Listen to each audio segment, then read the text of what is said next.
Dans cette vidéo, je vais t'expliquer comment avoir ce genre de résultats ou encore comment j'ai obtenu ce genre de résultats grâce à des astuces qui vont te permettre de très rapidement gagner tes 1000 premiers abonnés sur Instagram. Donc les conseils que je vais te donner, ça sera spécifiquement pour essayer de passer de 0 à 1000 abonnés sur Instagram. Évidemment, tu pourras les appliquer ensuite pour passer de 1000 à 2000, de 2000 à 5000. Mais on va vraiment se focus sur le fait de passer la barre des 1000 premiers abonnés sur Instagram parce que c'est toujours les plus compliqués à obtenir. Qu'est-ce que j'en sais? Moi, si tu ne me connais pas, ça fait plusieurs années maintenant que je gagne ma vie sur les réseaux sociaux, avec YouTube, avec des blogs, mais aussi avec des comptes Instagram. Et donc, les conseils que je vais te donner, c'est issu de quelques années d'expérience et je te propose qu'on commence tout de suite avec le premier conseil. La première chose et la plus importante, ça va être de travailler ta vitrine. Travailler la première chose qu'on va voir quand on va arriver sur ton compte Instagram. Un petit peu comme si tu avais une boulangerie dans la rue. Si tu n'as pas une vitrine qui donne envie, les gens ne vont pas rentrer dans ta boulangerie. D'accord? Sur Instagram, c'est la même chose. Ton nom de profil, ta photo de profil et surtout, encore plus important, ta biographie Instagram, donc la petite description qu'il y aura sous ton nom et ton compteur d'abonnés. C'est extrêmement important de bien la travailler, qu'elle soit réfléchie, qu'elle soit stratégique, parce que c'est ce qui va faire en sorte que les gens décident ou non de te suivre. Quand ils vont découvrir ton contenu via une mise en avant par Instagram ou d'autres moyens, ils vont cliquer sur ton profil et là, ils vont se prendre la biographie en pleine face. Ta biographie doit être claire, elle doit être pertinente et elle doit faire en sorte que les gens qui sont intéressés par ton contenu comprennent ce que tu proposes et aient envie de s'abonner ou non. S'ils ne s'abonnent pas, ce n'est pas grave, c'est simplement qu'ils ne sont pas intéressés. Mais ta biographie, c'est ta vitrine, c'est extrêmement important. Alors concrètement, qu'est-ce que tu dois y mettre dans cette biographie? Alors moi, je t'invite à appliquer la méthode VDR, valeur, différence, raison. En gros, tu dois retrouver 3 choses dans ta biographie. Quelque chose qui explique la valeur que les gens vont retrouver sur ton compte Instagram. Tu dois retrouver un élément qui explique en quoi est-ce que ton compte Instagram est différent de celui de la concurrence.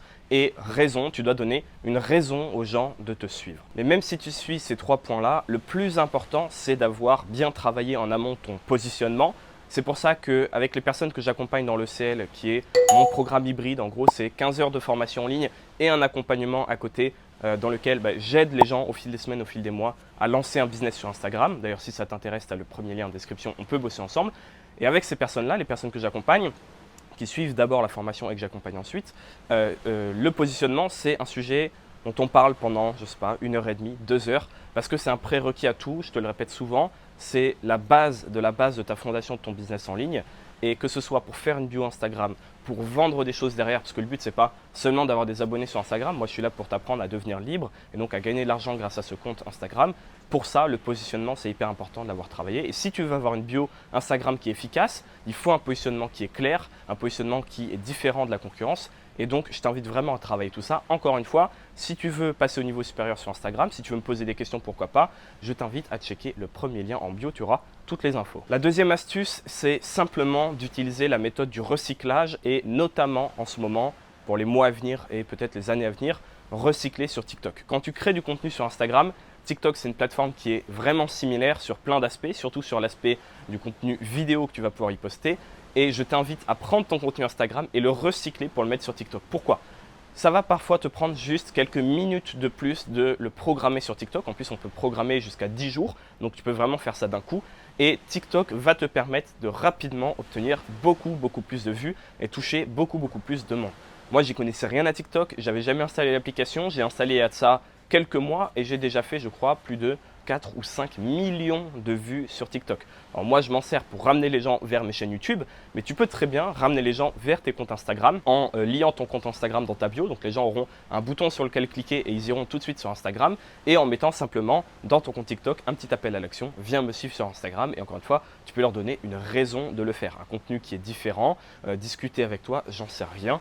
Donne-leur une raison de venir sur Instagram et tu verras que sur TikTok, tu vas très rapidement dépasser les 1000 abonnés, voire même les 10 000 abonnés, parce qu'il y a une mise en avant qui est énorme et une partie de ces abonnés-là vont venir sur Instagram. Donc, on utilise un peu la puissance de TikTok pour ensuite rapatrier les gens vers Instagram. C'est extrêmement efficace et c'est pour ça que je t'invite à recycler le contenu. Moi, les millions de vues que j'ai fait sur TikTok, j'ai plusieurs comptes, j'ai des comptes qui ont plus de 30-40 000 abonnés aujourd'hui. C'est uniquement avec du contenu recyclé. Je n'ai jamais créé de contenu pour TikTok, j'ai juste pris mon contenu YouTube en l'occurrence, je l'ai découpé en plein de petits morceaux, je le programme à la chaîne comme à l'usine avec quelques hashtags sur TikTok et ça me rapporte énormément de monde. Donc moi, je t'invite à faire ça. C'était le deuxième conseil et à mon avis, il est extrêmement puissant. Encore une fois, ça c'est un sujet qu'on aborde longuement dans l'ECL, donc l'école des créateurs libres, le programme dont je te parlais. Tu as toutes les infos en description si ça t'intéresse. Mon troisième conseil, c'est de comprendre et utiliser correctement les hashtags. Pourquoi correctement? Si tu regardes cette vidéo, il y a 99% de chances que tu ne saches pas comment les utiliser ou que tu penses savoir. Les hashtags, c'est quoi? Très simplement, très rapidement, c'est un levier. C'est pas parce que tu as des bons hashtags que ton post sera mis en avant. Les hashtags, ça sert à prendre un post qui a un bon potentiel de base parce que les gens le like, les gens l'adorent, et à faire exploser son potentiel. C'est vraiment un levier. C'est prendre quelque chose qui marche et faire en sorte que ça cartonne, que ça explose. Donc concrètement, tes hashtags, comment tu fais? Tu en prends 10 à 12 maximum. Alors il y a une mise à jour, les gens disent qu'il faut en mettre 5. J'ai testé, ça ne change absolument rien. Au pire, je t'invite à tester par toi-même. 10 à 12 hashtags maximum, c'est ce qu'ils préconisent depuis toujours. Et ce que je veux vraiment que tu comprennes et l'erreur qu'il faut que tu arrêtes de faire, c'est de te tromper sur les tailles de hashtags. Quand tu vas choisir des hashtags, ils vont te dire 1500 publications, un demi-million de publications, 250 000 publications. Plus il y a de publications, plus il y a de concurrence et plus c'est dur de se positionner sur ces hashtags-là, plus la barrière à l'entrée est haute. Donc moi, ce que je t'invite à faire, c'est prendre des hashtags qui sont, si tu as moins de 1000 abonnés, qui sont seulement entre 10 000 et 50 000, voire 100 000 publications, pas plus. Je t'invite à tester des hashtags de différentes tailles, à voir quels sont les hashtags qui te rapportent combien d'impressions et voir quelle est la taille de hashtag que tu dois choisir. Encore une fois, sujet très long, sujet assez complexe dont on parle dans le CL. Mais voilà, les hashtags aujourd'hui, il faut les utiliser évidemment, mais surtout il faut bien les utiliser. Tout le monde met des hashtags, mais très peu de personnes ont vraiment des résultats grâce à ça. Et encore une fois, un hashtag, ça sert à quelque chose uniquement si de base ton contenu il est bon, si de base ton contenu il a un bon engagement. Donc il faut d'abord se pencher sur la qualité de ton contenu et ensuite tu mets les hashtags, mais vraiment seulement en levier. La technique suivante pour passer les 1000 abonnés, de toute façon au-delà des 1000 voire 2000 abonnés, ça sert plus à rien de faire cette technique, c'est vraiment pour avoir un coup de boost au début, c'est de faire du follow unfollow 2.0.